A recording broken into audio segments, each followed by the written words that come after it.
નમો અરિહંતાણં નમો સિદ્ધાણં નમો આયર્યાણં નમો જયાણં નમો લોયે સૌસાહુનં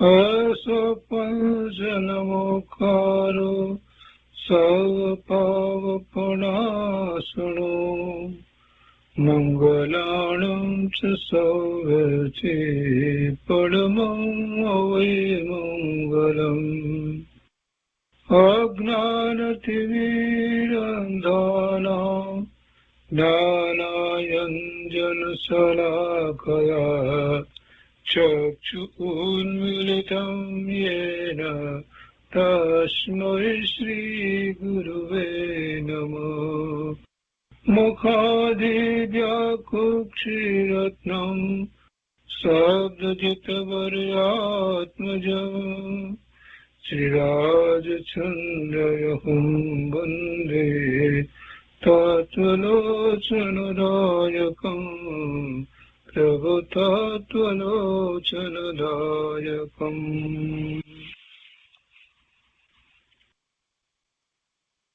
કૃપાળુદેવના વચનામૃતનો સ્વાધ્યાય. એમાં આપણે મોક્ષમાળાનો સ્વાધ્યાય પૂરો કરવા આવ્યા છીએ. મોક્ષમાળાના શિક્ષા પાઠ 106 સુધી સ્વાધ્યાય કર્યો છે. આજે છેલ્લા બે પાઠ છે, એક શિક્ષા પાઠ 107 અને 108 લઈએ છીએ. પુસ્તકમાં પાના નંબર 132, શિક્ષા પાઠ 107મો. જીનેશ્વરની વાણી. મનહર છંદની અંદર કૃપાળુદેવે એક નાનું કાવ્ય લખ્યું છે, બહુ સુંદર કાવ્ય છે.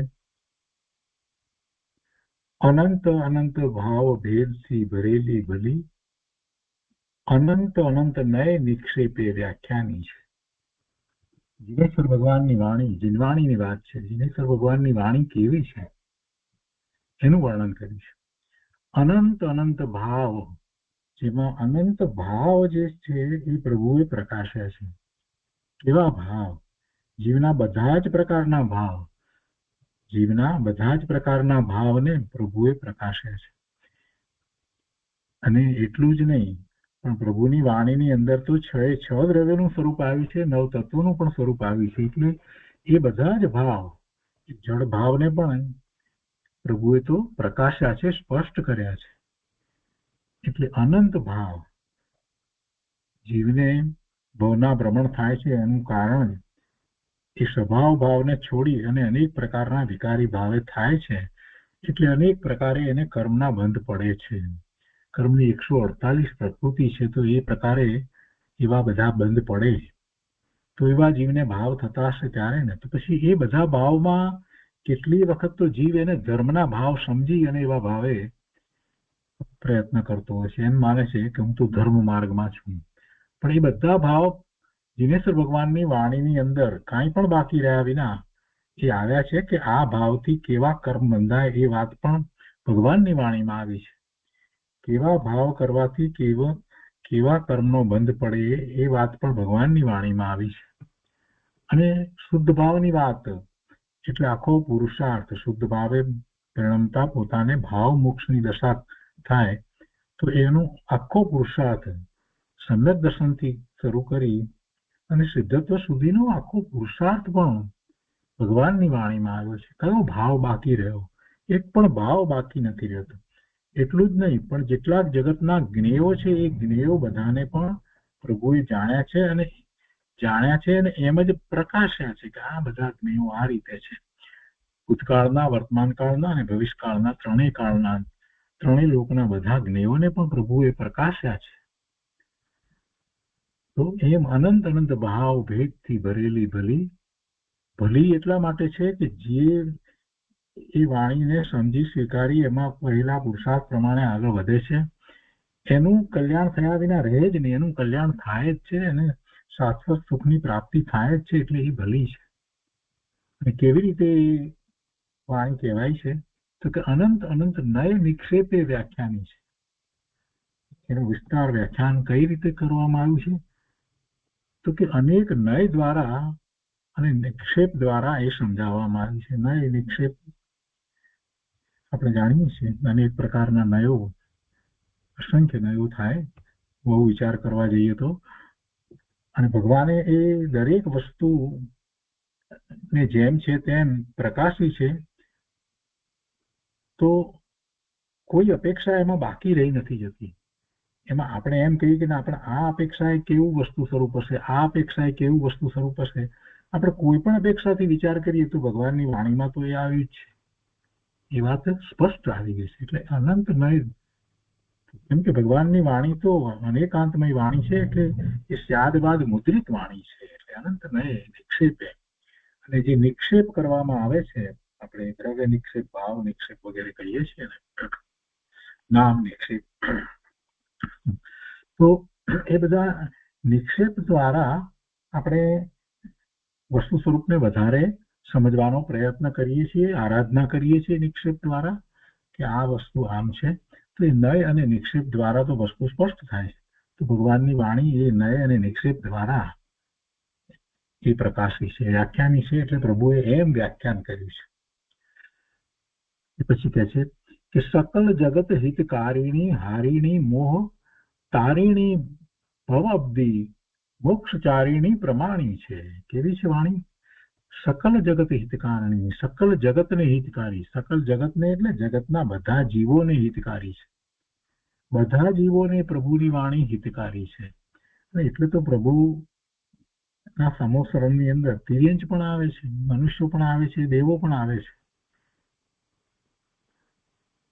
પ્રભુની વાણી સાંભળવા માટે બધા જીવો આવે છે. અને બધા જીવોને પોતપોતાના જ્ઞાનના ક્ષયક્ષમ પ્રમાણે પ્રભુની વાણીમાંથી સત્યની પ્રાપ્તિ થાય, પરમાર્થની પ્રાપ્તિ થયા વિના રહે જ નહીં. અને એમ વારંવાર પ્રભુની વાણી સાંભળતા જીવને ભલે ભાષા ના આવડતી હોય તો પણ એના ભાવ એટલા બધા બદલાઈ જાય કે તિર્યંચ દશાની અંદર પણ એ સમ્યક્ત પ્રગટ કરી શકે.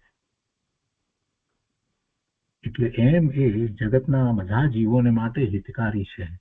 અને બીજી રીતે વિચાર કરીએ તો એ પ્રત્યક્ષ જે વાણી સાંભળતા નથી, જેમને એવો લાભ મળતો નથી, એને પણ એ હિતકારી થાય છે.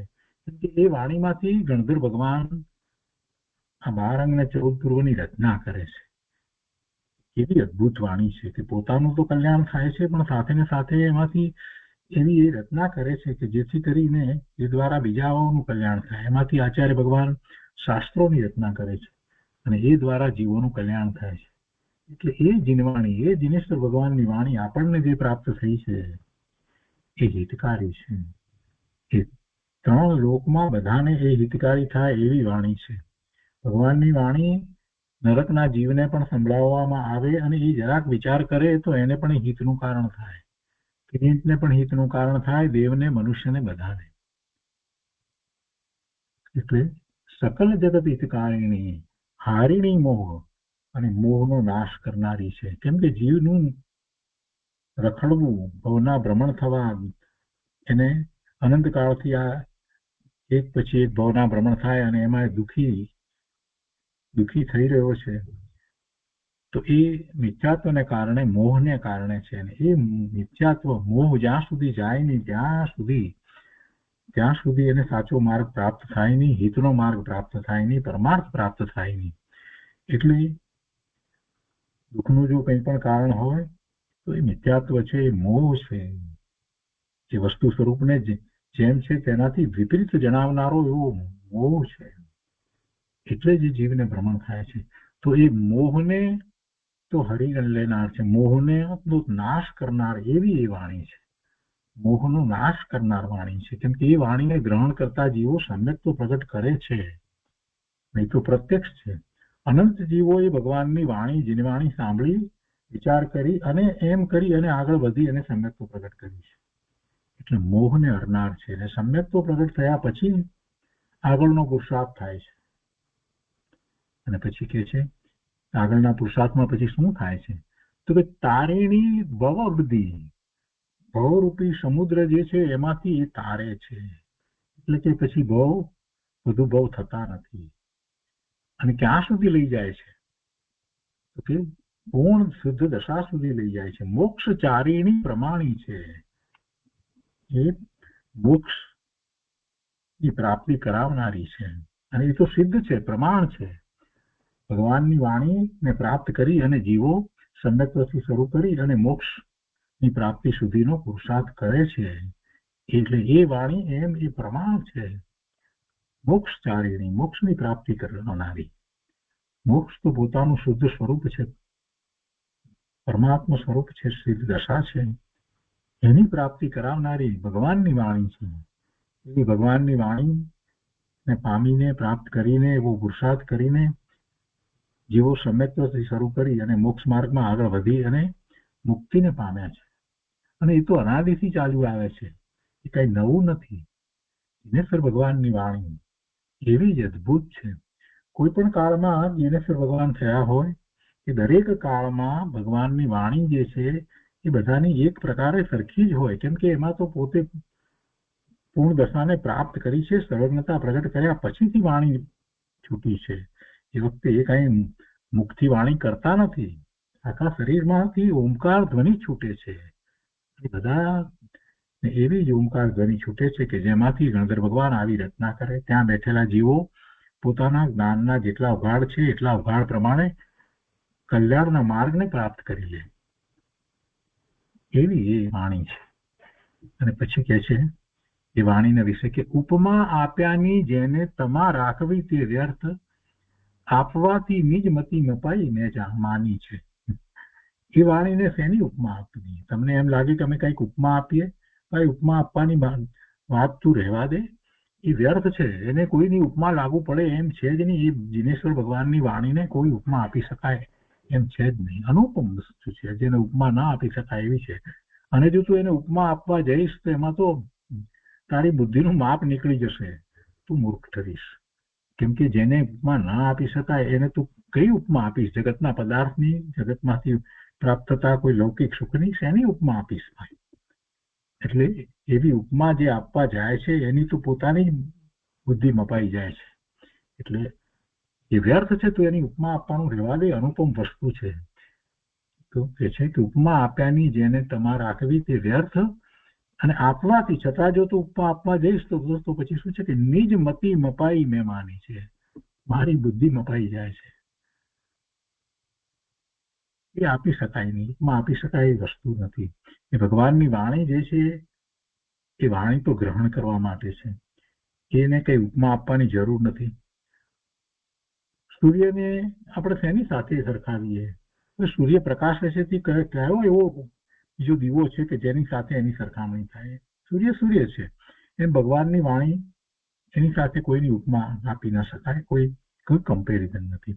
અને એ ભગવાનની વાણીનું પ્રયોજન તો જુઓ કેવું છે કે જીવો કલ્યાણને પ્રાપ્ત કરે, જીવો પોતે પોતાના કલ્યાણને માર્ગે આગળ વધે, એવું એ વાણીનું પ્રયોજન છે. બધા પૂર્ણ મુક્ત દશાને પામે એવું તો એ વાણીની અંદર તાત્પર્ય રહેલું છે. એને ઉપમા શેની આપવી? વળી એટલી બધી વિસ્તૃત છે કે એનો કોઈ પાર ના આવે, એટલી બધી વિસ્તૃત છે.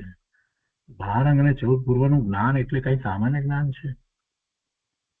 અને એવું વિસ્તૃત જ્ઞાન છે, એને શું ઉપમા આપવી? અને પછી છેલ્લી પંક્તિમાં કહે છે કે અહો રાજચંદ્ર બાળ, ખ્યાલ નથી પામતા એ જીનેશ્વર તણી વાણી જાણી તેણે જાણી છે.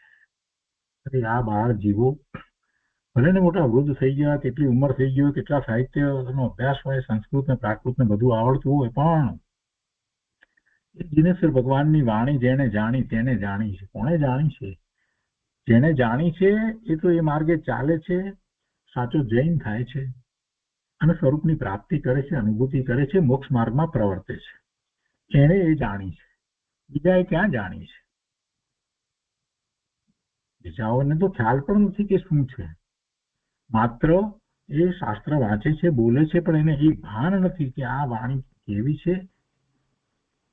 એટલે જેને જાણી તેને જાણી છે. તો જે સમ્યક દ્રષ્ટિ છે એને ખરેખર જાણી છે. જે મોક્ષ માર્ગમાં છે એને જાણી છે. જે મુનિ છે એને જાણી છે. જે શ્રેણી ચડે છે એને જાણી છે. કોને જાણી છે? કહો રાજચંદ્ર, બાળ ખ્યાલ નથી પામતા એ જીનેશ્વર તણી વાણી જાણી તેણે જાણી છે.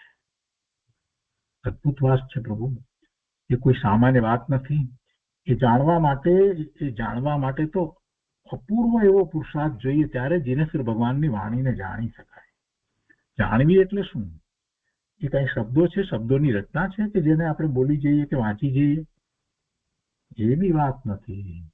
એ તો ભાવ ભરેલી છે. અનંત નય દ્વારા વસ્તુ સ્વરૂપને સમજાવવામાં આવ્યું છે. જીવના બધા ભાવને એમાં સ્પષ્ટ કરવામાં આવ્યા છે. અને જે ભાવે સિદ્ધ દશા પ્રાપ્ત થાય એ ભાવ એમાં જણાવવામાં આવ્યો છે, એનો પુરુષાર્થ બતાવવામાં આવ્યો છે. એવી એ જીનેશ્વર ભગવાનની વાણી જેણે જાણી તેણે જાણી છે. એટલે કે જેણે પ્રાપ્ત કરી છે એને જ ખરેખર જાણી છે. એના ફળને જેણે પ્રાપ્ત કર્યું છે એને એ જાણી કહેવાય. બાકી બીજા કોઈએ જાણી છે એમ કહેવાય નહીં. જેને જાણી તેને જાણી છે. બહુ સરસ કાવ્ય છે.